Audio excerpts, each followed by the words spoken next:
My name's Emma, and I've got a twin sister, Sarah. You'd think being twins would make us close, but it couldn't be further from the truth. We might have popped out on the same day, but that's where our similarities end. From day one, it was clear I wasn't what my parents wanted. They'd planned on having just one kid, and I guess I was the unwelcome surprise package. Sarah was the spitting image of our mom, all blonde hair and blue eyes. Me? I took after Dad's side of the family, with dark hair and eyes that reminded everyone of my grandmother.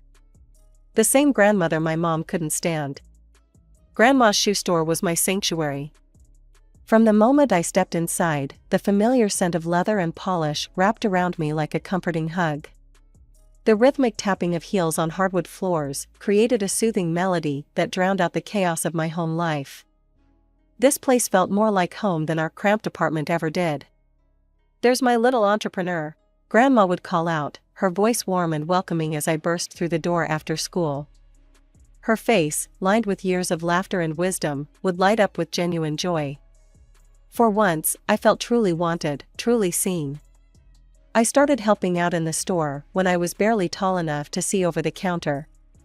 Grandma would lift me up, perching me on a high stool so I could watch her work the old-fashioned cash register.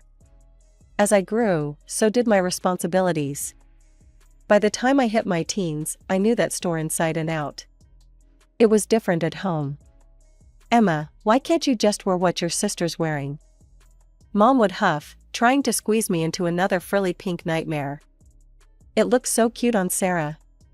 I'd stare at my reflection, feeling like a clown in a rhinestone-covered sweatshirt with a seal plastered across the front. "I look stupid," I'd mutter. As we got older, the differences in how they treated us became even more obvious. Sarah was the princess who could do no wrong. Me? I was the workhorse. "Emma, you need to work hard and make something of yourself," Dad would lecture. "Then you can help take care of your sister and us." "But we're the same age," I'd protest. "Why doesn't Sarah have to work hard too?" Mom would give me that look, the one that said I was being a pain in the ass again. "Your sister has other talents. You need to focus on being responsible." Responsible. That was their code word for, do everything we tell you to do, and don't complain about it. We lived in a tiny apartment. Dad worked as an insurance agent, and Mom was a shop assistant. Money was always tight, but somehow Sarah always got what she wanted. New clothes, the latest gadgets, you name it, she had it. The only thing that kept me going was the knowledge of the secret stash. Grandma, Dad's mom, had given my parents a big chunk of change when we were born. It was supposed to be for our college education. Both of us. "Remember, Emma," Grandma had told me once when I was staying at her place. "That money's for you and Sarah to go to college. Don't let anyone tell you different." I held on to that knowledge like a lifeline. It was the one thing that made me feel like I had a future, like I wasn't just the family workhorse. As our 16th birthday approached, a tiny spark of hope flickered in my chest. Maybe now that we were older, stepping into adulthood, Mom and Dad would start treating us more equally. Maybe they'd finally see me for who I was, not just as Sarah's less desirable shadow. Boy, was I in for a rude awakening. The morning of our birthday dawned bright and clear. Sarah was still asleep, probably dreaming of the party Mom had been planning for weeks. I, on the other hand, was up early, my stomach churning with a mix of anticipation and dread. Dad called me into the living room just as I finished my toast. His face was unreadable, and he was holding a small metal box. Mom stood beside him, her lips pressed into such a tight line they almost disappeared. "Emma," Dad said, his voice oddly formal, like he was addressing a stranger instead of his daughter. "It's time you learned about responsibility and saving money." He handed me the box. It was heavier than it looked, and cold to the touch. A safe deposit key, I realized with a sinking feeling. "If you want to go to college, you'll need to earn the money yourself," Mom chimed in, her tone clipped and matter of fact. "This is for you to keep your savings in." I felt like I'd been punched in the gut. All the air rushed out of my lungs, and for a moment, I couldn't speak. When I finally found my voice, it came out as a strangled whisper. But, what about the money Grandma gave you for our education? Where's that? The temperature in the room seemed to drop 10 degrees. Mom's eyes narrowed dangerously, and Dad suddenly became very interested in a spot on the wall behind my head. There is no money for your education, Emma, Mom said, her voice ice cold and sharp enough to cut. You'll have to earn it yourself if you want to study. But Grandma said, I started, my mind reeling. This couldn't be happening. Grandma had told me about that money, had made it clear it was for both Sarah and me. You are not to breathe a word of this to your grandmother, Mom snapped, cutting me off mid-sentence. Her eyes flashed with a warning that made my blood run cold. If you do, I'll make sure you never see her again. Do you understand? I nodded mutely, my throat too tight to speak. Grandma was the only bright spot in my life, the only person who seemed to truly care about me. The thought of losing her was unbearable. I clutched the useless safe deposit key so hard the metal edges dug into my palm, but I barely felt the pain. The apartment buzzed with excitement as Sarah's friends poured in, their chatter and laughter filling every corner. I stood in the kitchen, feeling like a ghost in my own home. Mom had made it clear, I wasn't to invite anyone. This was Sarah's night. Emma, come on, it's cake time, Dad called, his voice overly cheerful. I trudged to the living room, where Sarah sat beaming in front of a massive cake, 16 candles flickering. Everyone sang. Sarah closed her eyes, made a wish, and blew out the candles. The room erupted in cheers. I silently cut the cake, handing out slices to Sarah's friends, before taking one for myself. As I took a bite of the sickeningly sweet frosting, Mom and Dad exchanged a look. Sarah, honey, we have a surprise for you, Dad said, grinning. Come with us to the parking lot. 10 minutes later, Sarah burst back in, practically glowing with excitement. She was clutching a set of car keys, twirling them around her finger. Mom and Dad got me a car, she squealed. Can you believe it? I have the best parents ever. She pranced over to where I sat, dangling the keys in front of my face. So, sis, what did you get me for our birthday? I stared at her, my mind blank with shock. A car. They'd bought her a car, while I got, what? An empty safe deposit box and a lifetime of debt. Well? Sarah pressed, her smile turning smug. What's my gift? Something inside me snapped. My absence, I spat, standing up so quickly, my chair toppled over. That's my gift to you, enjoy it. I stormed off to our shared bedroom, ignoring the shocked silence behind me. With shaking hands, I pulled out my suitcase and started throwing clothes into it. Emma, what are you doing? Mom's voice came from the doorway, more annoyed than concerned. I'm leaving, I said, not looking at her. I'm going to stay with Grandma. As I pushed past her, dragging my suitcase behind me, she grabbed my arm. Remember, she hissed, not a word to your grandmother about the car or the college money. Understood? I yanked my arm free and walked out, not bothering to say goodbye. No one tried to stop me.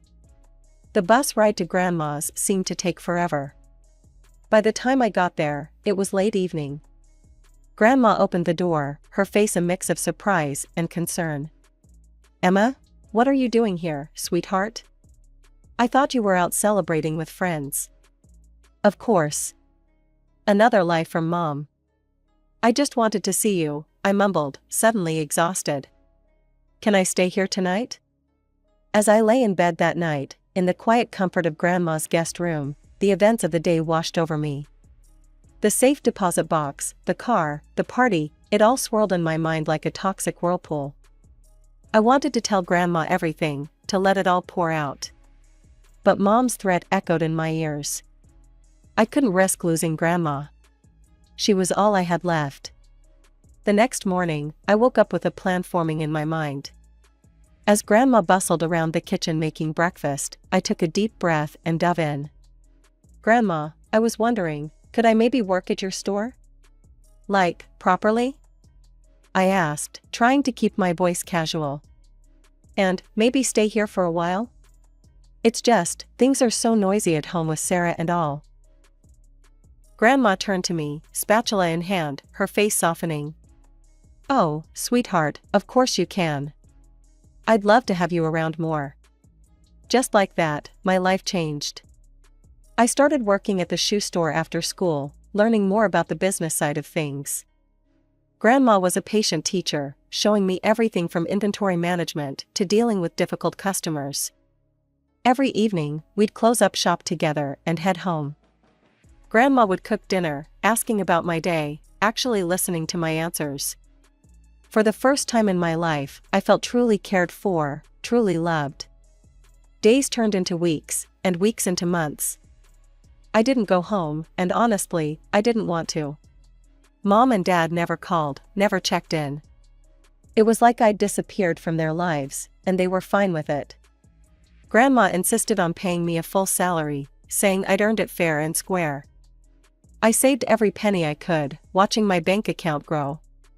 But even with Grandma's generosity, college still felt like a distant dream. There was just never quite enough.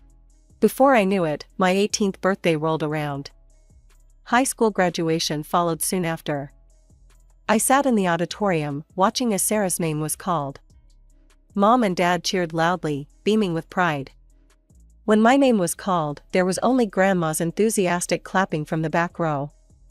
After the ceremony, I watched as my parents fawned over Sarah, taking pictures and handing her gifts. They didn't even glance my way. It stung, but I was almost used to it by now.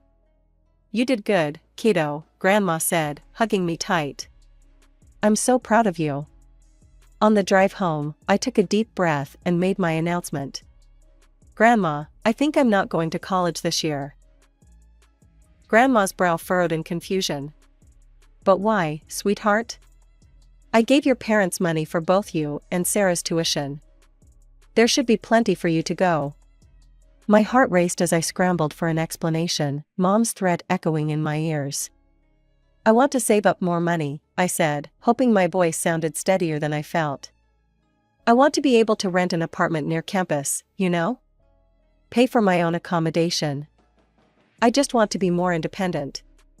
Grandma studied me for a moment, and I held my breath, praying she wouldn't see through my lie. Finally, she nodded. That's very mature of you, Emma. If that's what you want, I'll support you. So that's what I did. While Sarah packed up for college, showered with new clothes and dorm supplies, I threw myself into work. Every day at the store taught me something new, not just about shoes, but about life, business, and myself. Living with Grandma and working at the shoe store became my new normal. Every morning, I'd wake up early, help Grandma with breakfast, and then head to the store. The smell of leather and polish that once represented my escape now felt like home. I threw myself into work with a determination that surprised even me. During the day, I'd help customers find the perfect pair of shoes, my smile never faltering even when dealing with the most demanding clients. In the evenings, after we'd closed up shop, I'd mop the floors, reorganize displays, and make sure everything was spotless for the next day. You've got a real knack for this, Emma, Grandma would say, watching me expertly handle a difficult return or upsell a customer on shoe care products.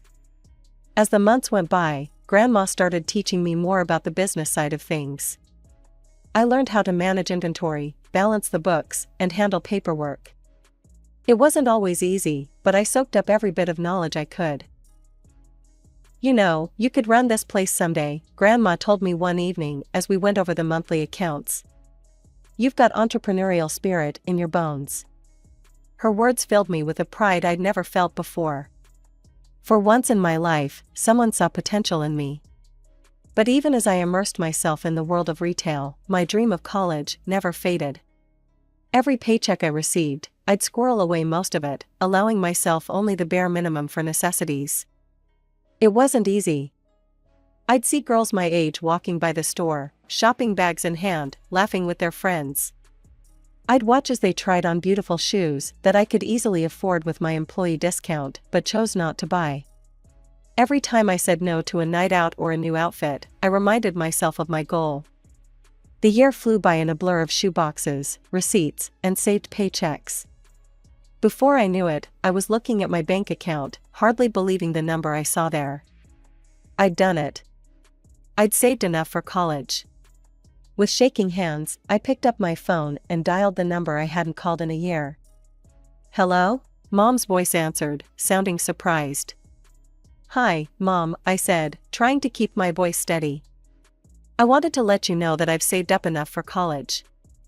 I'm going to apply for next semester." There was a long pause on the other end. "Then, why don't you come over? We should talk about this in person." I agreed, a mix of emotions swirling in my stomach. As I hung up, I caught my reflection in the store window. The girl looking back at me wasn't the same one who'd run away a year ago. She was stronger, more confident. As I stepped into my old apartment, the familiar scent of home was gone, replaced by the sterile smell of fresh paint and new furniture. Mom greeted me with a forced smile, ushering me inside. "Emma, darling, come see what we've done with the place," she chirped, leading me through the living room. Dad trailed behind us, nodding along as Mom pointed out every new feature. The tour ended at what used to be my shared bedroom with Sarah. Now, it was a Pinterest-perfect space, clearly designed for one. "We had a designer come in," Mom gushed. "Isn't it just perfect for Sarah?" I stood there, feeling like a ghost in my own past. "Where's all my stuff?" I asked, my voice barely above a whisper. "My books, my photos, everything I left behind?" Mom and Dad exchanged a quick glance. "Oh, honey," Mom said, her voice sickeningly sweet. "We had to clear out all that old junk. You understand, right? We needed to make space for new energy." I felt like I'd been punched in the gut. Years of memories, pieces of myself, all tossed away like trash. I blinked hard, fighting back tears. "Why did you ask me to come?" I managed to ask, my voice steadier than I felt. Mom's smile faltered for a moment. "Let's sit down, shall we? I'll make us some tea." Soon, I found myself perched on the edge of the sofa, a cup of tea and a plate of my once favorite cookies in front of me. The sweetness now felt like ash in my mouth. "Emma, sweetie," Mom began, her voice dripping with fake concern. "We're in a bit of a situation. You see, Sarah, well, she decided college wasn't for her. She dropped out after a year." I sat there, stunned. All that money, wasted. Money that was supposed to be for both of us.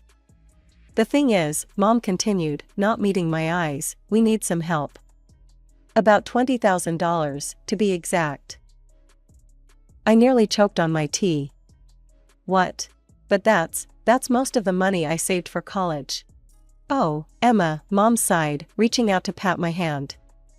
I resisted the urge to pull away. "You don't really need college, do you? You're doing so well at Grandma's store. And living with her, you don't have many expenses." My mind was reeling. I couldn't believe what I was hearing. "Besides," Mom added, her voice dropping to a conspiratorial whisper, "Sarah needs an apartment. She has a boyfriend now, and they want to live together. We thought we could use the money for a down payment on a mortgage." She trailed off, suddenly realizing what she'd said. Her eyes widened as she glanced at Dad, who was looking increasingly uncomfortable. I took a deep breath, steadying myself against the wave of emotions threatening to overwhelm me. The air in the room felt thick, charged with tension and unspoken truths. "No," I said firmly, my voice stronger than I felt. "I won't give you the money. Why don't you sell Sarah's car? Or use the money Grandma gave you for my education?" Mom's face underwent a rapid transformation, first paling to a ghostly white, then flushing an angry red. Her eyes narrowed dangerously. "There is no money left, Emma," she spat, her words dripping with venom. "We spent it all on Sarah's car, the renovations, new furniture, clothes. And now the car's totaled. Sarah had an accident while drunk, so insurance won't cover it." Each word felt like a physical blow. All that money, meant for my future, gone. Squandered on frivolities and Sarah's recklessness. Besides, Mom continued, her voice abruptly shifting to a sickeningly sweet tone that made my skin crawl, girls don't really need college.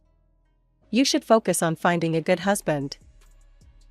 The casual dismissal of my dreams, my hard work, my entire future, ignited a fire in my chest. What about my interests? I asked, my voice shaking with a mixture of rage and disbelief. What about what I want? Mom waved her hand dismissively, as if swatting away an annoying fly. We are thinking of your interests, Emma. This apartment will be yours after we're gone. Isn't that enough? I couldn't help it, I laughed. I don't want your apartment. I want an education. I worked hard to save that money, and it's mine. Mom's face contorted with fury, transforming her features into something almost unrecognizable. She loomed over me, her voice dropping to a menacing growl that sent chills down my spine. You will do as you're told, Emma. Give us the money, now. But something had changed within me. The fear that had kept me compliant for so long shattered, replaced by a steely resolve. With a swiftness that surprised even me, I ducked under her outstretched arm and bolted for the door. Their voices followed me down the stairs, a cacophony of threats, curses, and insults that echoed in the stairwell. But with each step I took, they seemed to lose their power over me. As I walked home, the cool evening air clearing my head, my mind raced. Suddenly, a thought hit me like a bolt of lightning, stopping me in my tracks. Why hadn't I told Grandma about the money? The money she'd given my parents for my education, which they'd squandered on Sarah? The realization washed over me in waves. I'd been silent out of fear, paralyzing fear that Mom would follow through on her threat to keep me from Grandma. But I was 18 now. An adult. They couldn't control me anymore, couldn't dictate who I could or couldn't see. As soon as I stepped into Grandma's house, the words tumbled out of me like a dam breaking. I told her everything, about the money she'd given my parents for our education, how they'd spent it all on Sarah, how they'd forced me to earn my own way and then tried to take that from me too. Grandma listened, her face growing more thunderous with each revelation. When I finished, she was silent for a long moment, her hands clenched tightly in her lap. Those lying, manipulative. She muttered, then took a deep breath. Emma, I'm so sorry. I should have checked up on this years ago. Before I could respond, she was on her feet, phone in hand. I watched in a mixture of awe and trepidation as she dialed my parents' number. The conversation that followed was like watching a storm roll in. At first, my parents denied everything. But Grandma was relentless, her voice rising with each lie they told. Finally, they cracked, admitting to everything. How dare you? I heard Dad yell through the phone. Emma, you ungrateful snitch. Grandma's eyes flashed dangerously. Don't you dare speak to her like that, she snapped, then hung up. She turned to me, her face softening. Emma, sweetheart, I promise you this, I will protect your interests. You focus on your future, and let me handle them. Over the next few weeks, I threw myself into college applications. It felt surreal, finally pursuing my dreams without the weight of my family's expectations holding me back. Then, out of the blue, Sarah called. Hey, sis, she chirped, as if the last few years hadn't happened. I need a favor. Can you lend me $4,000? I nearly choked. What for? There's this amazing online course on how to seduce rich men, she explained, excitement in her voice. I'm gonna land myself a millionaire, get rich quick. I'll pay you back, promise. I couldn't believe what I was hearing. Sarah, that's insane. And gross. I'm not funding that. Oh, come on, she whined. Don't be such a prude. I broke up with Jake. I don't want some boring, ordinary life. I want wealth, luxury. No, I said firmly. Absolutely not. Don't call me again for stuff like this. I hung up, feeling a strange mix of pity and disgust. That was the last time I spoke to Sarah or my parents. Months passed. I started college, majoring in business management. Every day felt like a gift, learning, growing, becoming the person I was meant to be. One weekend, Grandma came to visit. As we sat in my tiny dorm room, she dropped a bombshell. "Your parents had to sell the apartment," she said. "They're drowning in debt, loans they took out for Sarah's schemes. They showed up at my door, asking to move in." My breath caught. "What did you say?" A small, satisfied smile played on Grandma's lips. "I told them exactly where they could go. Reminded them of how they'd treated you, how they'd lied to me. They're not my problem anymore." I hugged her then, tears in my eyes. "Grandma, thank you. For everything. For believing in me, for standing up for me. I don't know where I'd be without you." As we sat there, I felt a sense of peace wash over me. The road hadn't been easy, and I knew there would be challenges ahead. But for the first time in my life, I was free. Free from manipulation, free from unfair expectations, free to be myself.